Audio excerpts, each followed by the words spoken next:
Bienvenue dans cette nouvelle vidéo de la série 10 minutes théologiques. Elle a pour titre « Ce que font les démons et ce que cela change pour nous ». Je vous propose d'aborder cette thématique sous 3 angles, qui sont les démons, ce qu'ils sont, ce qu'ils font et enfin, ce que cela change pour nous. Premièrement, qui sont les démons? Une étude de la Bible sur la question révèle qu'ils sont mentionnés de nombreuses fois dans les Écritures et principalement dans le Nouveau Testament. Ils étaient présents lors du ministère de Jésus, des apôtres, et même les prophéties à venir font mention de leur présence. C'est donc une réalité à laquelle le chrétien est confronté. Mais qui sont-ils? Il s'agit premièrement des esprits. Les démons ne sont donc pas charnels ou physiques, mais spirituels. Deuxièmement, ce sont les esprits qui sont mauvais. Ils sont impurs, ils sont malsains et ils sont au service de leur maître, le diable, en totale opposition à l'Esprit Saint. La Bible nous rappelle justement qu'il s'appelle le prince des démons. Troisièmement, il y a une hiérarchie et donc une catégorie de démons. La Bible nous raconte l'histoire d'un démon qui, après avoir été chassé d'une personne, ira chercher des démons plus dangereux, plus mauvais, révélant ainsi qu'il y a des catégories différentes. Jésus dira également qu'il y a un type de démon qui ne sort que par le jeûne et la prière, après avoir reproché à ses disciples leur manque de foi. Il y a donc différents types de démons. Quatrièmement, cela est lié à ce que je viens de dire, les démons sont capables de fonctionner seuls ou en très grand nombre. Ils ont la capacité de s'associer en groupe ou être seuls dans une vie. Jésus, à plusieurs reprises, va chasser plusieurs démons. 7, notamment chez Marie de Magdala, qui servira le Seigneur une fois délivré, ou seul chez un enfant qui était malade. Enfin, pour mieux les connaître, les démons peuvent résider chez un être vivant, notamment chez les humains, comme ce fut le cas chez plusieurs personnes que Jésus va rencontrer, mais aussi dans des animaux ou des porcs. Cependant, ils peuvent aussi ne pas être dans un être vivant. Ils peuvent errer ou être considérés comme une idole ou une divinité. Bien qu'ils soient des esprits, ils ont une influence sur le monde réel. Ce qui nous conduit à notre second point, ce que font les démons. L'activité des démons, ce qu'ils font est décrit de nombreuses façons dans la Bible, par des activités diverses et variées. Mais leur influence sur les êtres humains est remarquable.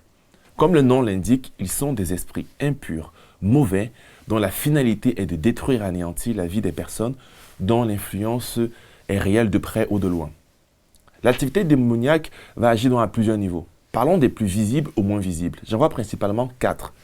Les démons possèdent des personnes, il les conduit à faire des choses qu'ils ne feraient pas en temps normal. L'homme possédé par une légion de démons dans Luc au chapitre 8 est un exemple. La vie de cet homme n'était plus sur son contrôle, mais sur celui d'un esprit impur. Les démons l'isolaient, l'amenaient à faire des choses qui n'ont pas de sens, comme dormir dans les cimetières. Cet homme avait une force hors du commun pour ne pas se laisser contrôler ou se faire du mal à lui-même. Il s'agit d'un cas de possession, avec des conséquences dramatiques sur la vie de la personne. Mais lorsqu'elle rencontrera Jésus, sa vie sera radicalement changée. Les démons peuvent également être à l'origine d'une maladie ou d'un handicap. Si dans le cas précédent, cela pouvait être évident, dans le second cas, c'est moins évident. Parce que Jésus, à plusieurs reprises, face à une personne malade, va chasser un esprit impur. La conséquence sera la guérison de la personne une fois que le démon aura quitté son corps. C'est un peu plus compliqué car dans d'autres occasions, Jésus va simplement prier pour que quelqu'un soit guéri et dans d'autres cas, il va chasser un démon. Il peut donc avoir une maladie dont la source est démoniaque ou naturelle. C'est le discernement par le Seigneur qui permet de faire donc ces distinctions. Ensuite, les démons, c'est le troisième point, agissent en diffusant une fausse doctrine et des faux enseignements qui détournent les chrétiens de l'évangile du Seigneur. Nous connaissons certes l'activité visible et spectaculaire, mais l'apôtre Paul nous met également en garde contre les doctrines des démons. Il prédit d'ailleurs que dans les temps de la fin, plusieurs croyants vont se détourner du simple évangile pour s'orienter vers les doctrines des démons. Puisque nous sommes dans les temps de la fin, nous pouvons supposer que l'intensité de leur activité consiste à diffuser abondamment des enseignements qui sont beaux et agréables d'un point de vue sociétal, puisque la société aurait été préparée. Cette séduction conduira plusieurs à adopter ces doctrines et ainsi perdre un grand nombre de personnes. Demeurons donc vigilants et fermes dans ce que Dieu veut faire dans nos vies. Enfin, les démons agissent en devenant des idoles. C'est le plan ultime du diable. De manière forcée ou soumise, il désire conduire l'humanité à l'adorer lui seul. Paul révèle dans 1 Corinthiens au chapitre 10 que offrir des sacrifices à une idole, c'est comme offrir ces sacrifices à un démon et être en communion avec eux. C'est la dimension la plus active qu'on découvre dans l'Ancien Testament. À plusieurs reprises, on voit le peuple d'Israël se tourner vers d'autres dieux, des faux dieux. Ils sont capables de donner une impression de bénir, mais pourtant ils veulent détruire. Un ami disait souvent, Satan peut vous guérir d'un maux de tête et vous filer un cancer dans la foulée. C'est une métaphore certes, mais elle nous invite à faire attention aux voies interdites par le Seigneur qui peut parfois sembler attractif. Connaissant ces activités, qu'est-ce que cela change pour nous? Beaucoup. Puisque nous comprenons mieux les promesses et la position que le Seigneur donne à chacun de ses enfants. Et ça, c'est mon troisième et dernier point. Ce que cela change réellement pour nous. Les démons peuvent être chassés, démasqués et neutralisés. Qu'ils soient nombreux ou seuls, nous voyons Jésus chasser les démons. Mais surtout, nous voyons qu'il donne de la puissance aux disciples et à chaque croyant pour le faire. Ce qui veut dire que le croyant ne doit pas être dominé par la peur, mais par la confiance en Dieu. Car cette force n'est pas d'une capacité qui viendrait du croyant en lui-même, mais de Dieu.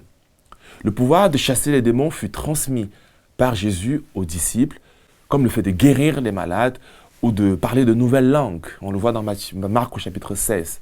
Alors face aux assauts des activités démoniaques, le croyant est invité à chasser les démons afin qu'ils ne demeurent pas dans l'environnement du croyant. Ils peuvent également être démasqués. Il y a des situations où l'on ne sait pas si nous sommes en présence d'un esprit impur ou pas, comme nous l'avons dit plus haut. Si la maladie a une source naturelle ou démoniaque. Alors le croyant, lorsque le Saint-Esprit le lui révèle, peut démasquer les sources malsaines et les neutraliser.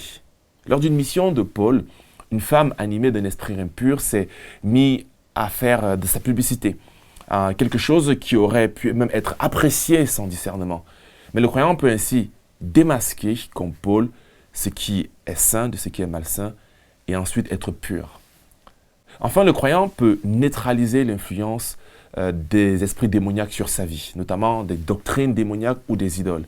Il le fait en demeurant ferme dans l'évangile que Christ a annoncé, prenant la porte étroite et marchant jour après jour avec sa croix.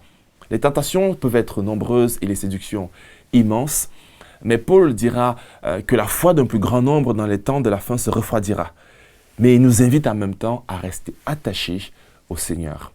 Car celui qui demeure en Christ ne sera jamais dans les ténèbres, mais demeure dans la lumière, car Christ est lumière. Que Dieu vous bénisse et vous rend plus que vainqueur face à tous les défis de la vie. À très bientôt pour un nouveau thème de 10 minutes théologiques.